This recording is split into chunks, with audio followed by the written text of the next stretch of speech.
우리 함께 하나님의 말씀을 보겠습니다.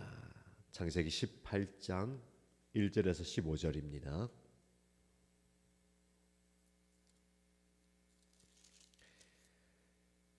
오늘 저와 여러분이 함께 묵상할 말씀은 창세기 18장 1절에서 15절입니다. 같이 읽겠습니다. 주님께서 마므레의 상수리나무 곁에서 아브라함에게 나타나셨다. 한창 더운 대낮에 아브라함은 자기의 장막 어귀에 앉아 있었다. 아브라함이 고개를 들고 보니 웬 사람 셋이 자기의 맞은쪽에 서 있었다. 그는 그들을 보자 장막 어귀에서 달려나가서 그들을 맞이하며 땅에 엎드려서 절을 하였다. 아브라함이 말하였다. 손님들께서 저를 좋게 보시면 이 종의 곁을 그냥 지나가지 마시기 바랍니다. 물을 좀 가져오라고 하셔서 발을 씻으시고 이 나무 아래에서 쉬시기 바랍니다. 손님들께서 잡수실 것을 제가 조금 가져오겠습니다. 이렇게 이 종에게로 오셨으니 좀 잡수시고 기분이 상쾌해진 다음에 길을 떠나시기 바랍니다. 그들이 대답하였다. 좋습니다. 정 그렇게 하라고 하시면 사양하지 않겠습니다. 아브라함이 장막 안으로 뛰어 들어가서 사라에게 말하였다. 빨리 고운 밀가루 세 스아를 가지고 와서 반죽을 하여 빵을 좀 구우시오. 아브라함이 집 짐승 떼가 있는 데로 달려가서 기름진 좋은 송아지 한 마리를 끌어다가 하인에게 주니 하인이 재빨리 그것을 잡아서 요리하였다. 아브라함이 엉긴 젖과 우유와 하인이 만든 송아지 요리를 나그네들 앞에 차려놓았다. 그들이 나무 아래에서 먹는 동안에 아브라함은 서서 시중을 들었다. 그들이 아브라함에게 물었다. 댁의 부인 사라는 어디에 있습니까? 아브라함이 대답하였다. 장막 안에 있습니다. 그때 주님께서 말씀하셨다. 다음 해 이맘때에 내가 반드시 너를 다시 찾아오겠다. 그때 너의 아내 사라에게 아들이 있을 것이다. 사라는 아브라함이 등지고 서 있는 장막 어귀에서 이 말을 들었다. 아브라함과 사라는 이미 나이가 많은 노인들이고 사라는 월경마저 그쳐서 아이를 낳을 나이가 지난 사람이다. 그러므로 사라는 나는 기력이 다 쇠진하였고 나의 남편도 늙었는데 어찌 나에게 그런 즐거운 일이 있으랴 하고 속으로 웃으면서 중얼거렸다. 그때 주님께서 아브라함에게 말씀하셨다. 어찌하여 사라가 웃으면서 이 늙은 나이에 내가 어찌 아들을 낳으랴 하느냐? 나 주가 할 수 없는 일이 있느냐? 다음에 이맘때에 내가 다시 너를 찾아오겠다. 그때 사라에게 아들이 있을 것이다. 사라는 두려워서 거짓말을 하였다. 저는 웃지 않았습니다. 그러나 주님께서 말씀하셨다. 아니다. 너는 웃었다. 아멘. 오늘 저와 여러분에게 주시는 은혜로운 말씀입니다. 이 말씀을 통해서 영적 깨달음, 깨뜨림의 은혜가 있기를 축복합니다. 오늘 우리는 뜨거운 대낮 마므레의 상수리나무 아래에서 일어난 아주 특별한 만남을 마주합니다. 이 말씀을 묵상하면서 가장 마음에 깊이 다가온 것은요, 하나님의 찾아오심이었습니다. 99세의 아브라함과 월경이 끊어진 사라에게 내년 이맘때 아들이 있을 것이다 라는 말씀. 사실 희망이라기보다는 농담처럼 들렸을지도 모릅니다. 그래서 사라는 장막 뒤에서 숨어서 웃었죠. 근데 하나님은 그 비웃음 섞인 마음까지도 다 아시고 그것을 약속의 웃음으로 바꾸어 가십니다.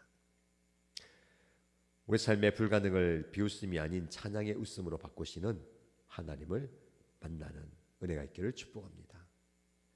1절에서 8절 말씀 보시면 일상 속에 찾아오시는 하나님을 영접하시기 바랍니다. 아브라함은 가장 뜨거운 대낮에 정체 모를 나그네 세 사람을 만나게 됩니다. 아브라함은 그들이 누구인지 정확하게 몰랐습니다.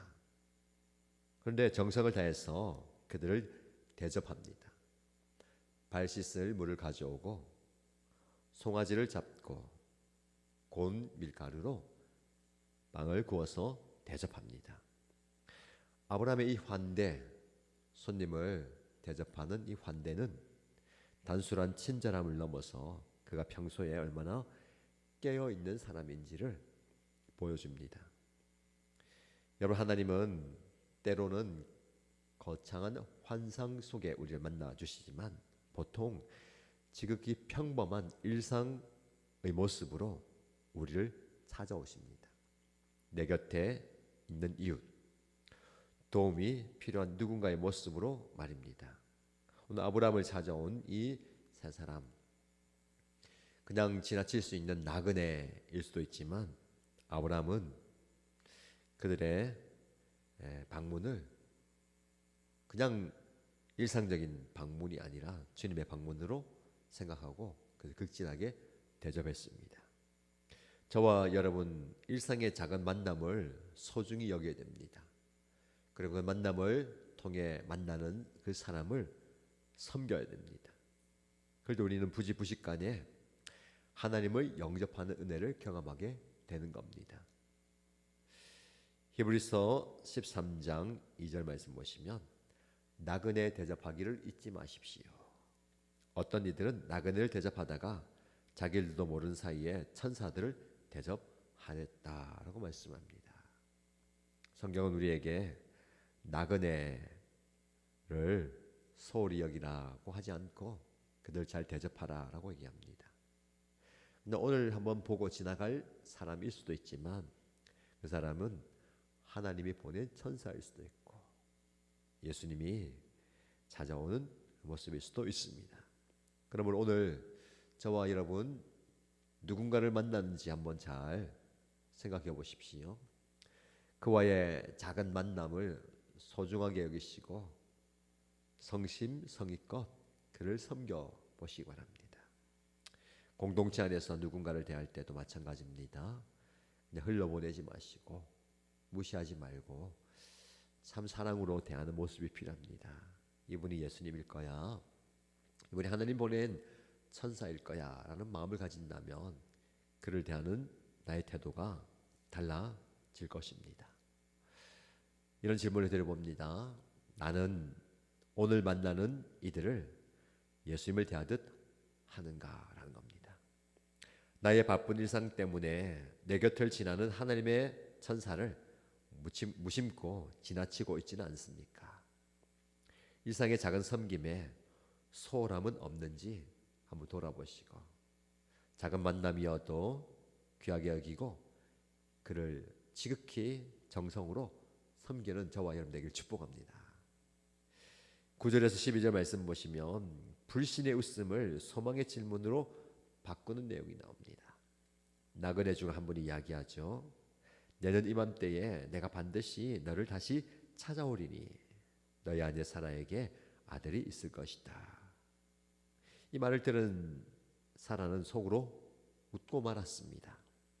내 몸이 늙었는데 쇠약해졌고 내 남편도 늙었는데 어찌 나에게 그런 즐거운 일이 있으랴. 사라에게 즐거운 일이 없는 것 같습니다. 아들이 나리라라는 약속은요 오랫동안 이루어지지 않았고 이스마엘이라는 첩의 아들을 보면서 마음이 상했던 것 같아요. 낙이 없는 인생,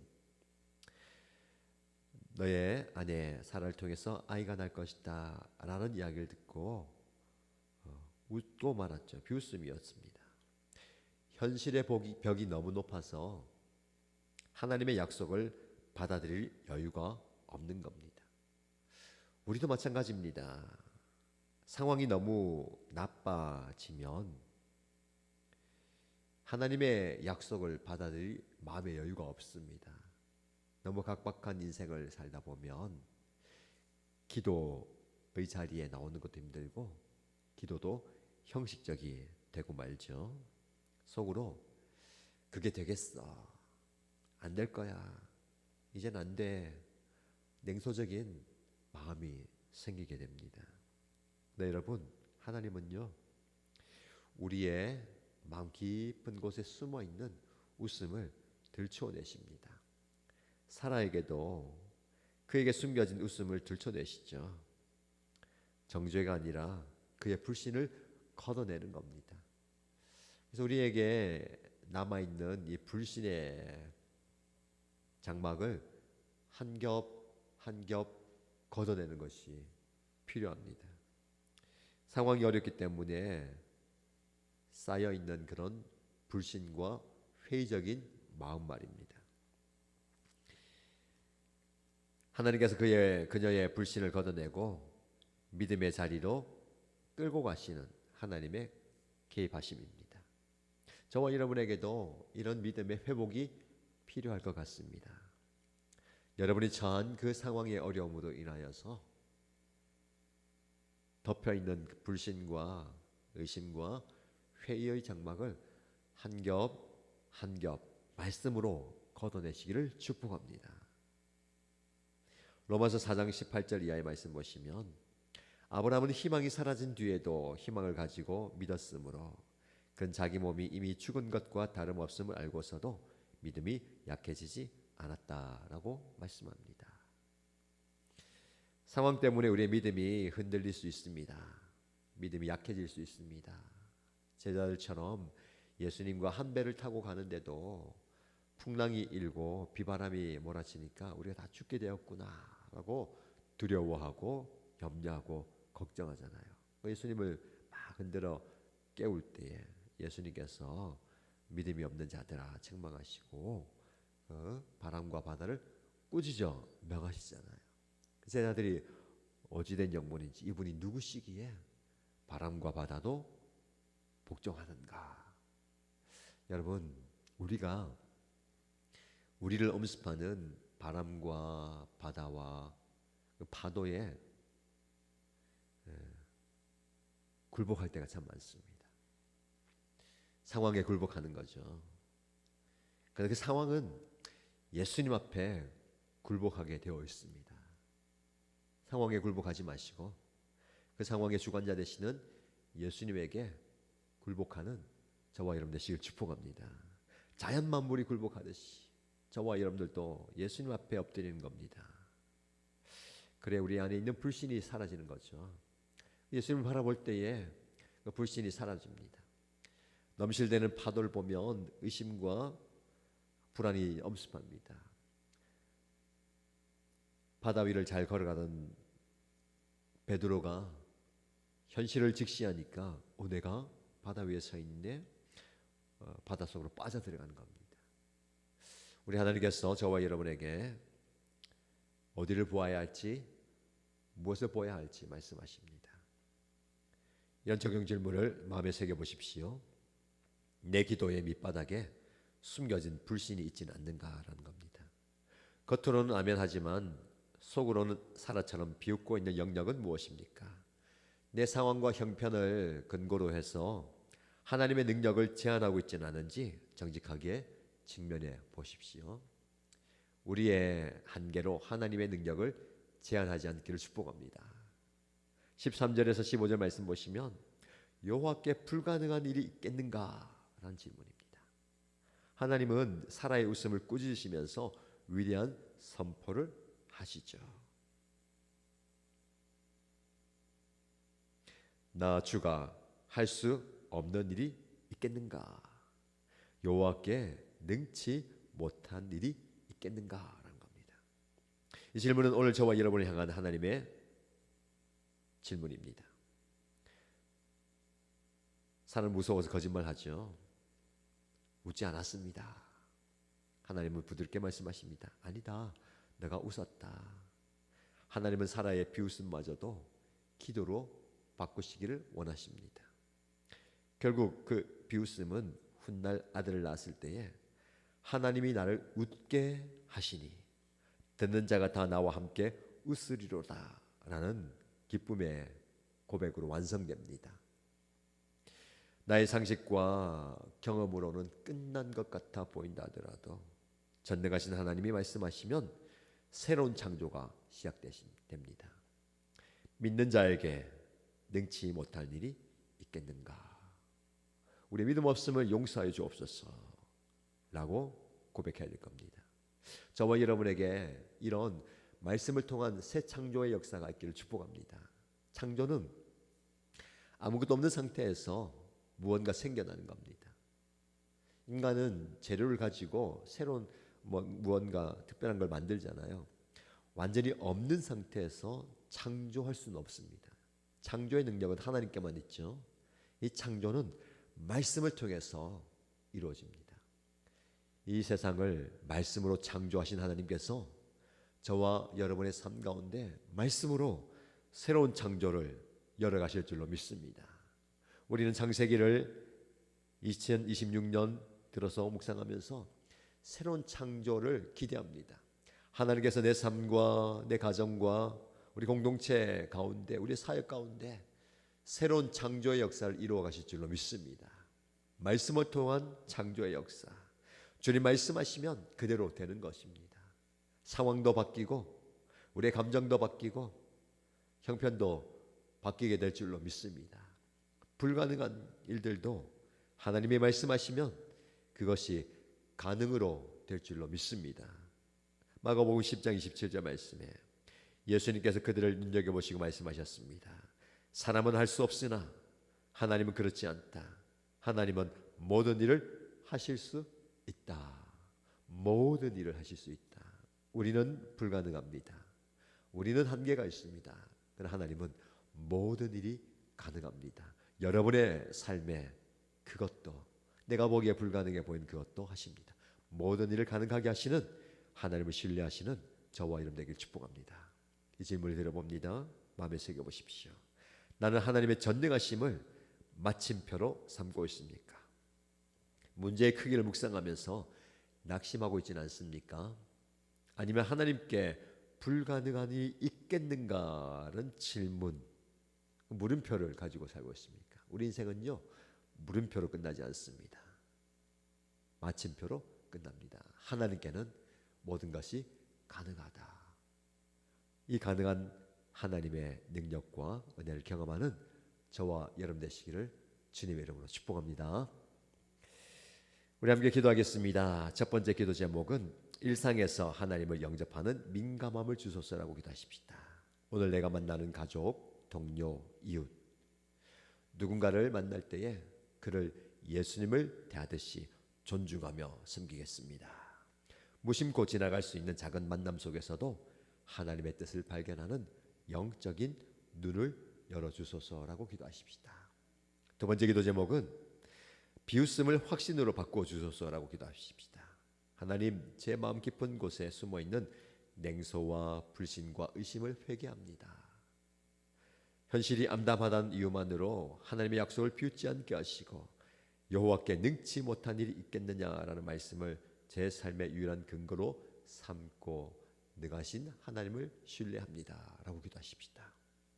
공동체를 위해서 기도할 때에 함께 웃는 축복의 공동체가 되길 원합니다. 우리 연합교회와 목장이 슬픔과 냉소에 젖은 이들이 찾아와서 하나님의 약속을 듣고 소망의 웃음을 회복하는 공동체가 되게 하소서라고 기도하십시다. 서로의 아픔을 돌보고 기쁜 소식을 함께 나누면서 하나님의 살아계심을 함께 누리는 공동체가 되기 원합니다 라고 기도하면 좋겠습니다. 그리고 오늘 금요일입니다. 오늘 토요일이죠. 오늘 토요일 묵상하는 겁니다. 내일 주일 은혜로운 예배가 될 수 있도록 하나님께서 이 예배 가운데 함께 하시고 역사하여 주옵소서, 주님의 은총을 부어 주옵소서 라고 기도하시기 원합니다. 우리 함께 이 기도 제목으로 기도하시고요, 개인의 기도 제목으로 간절히 간구하겠습니다.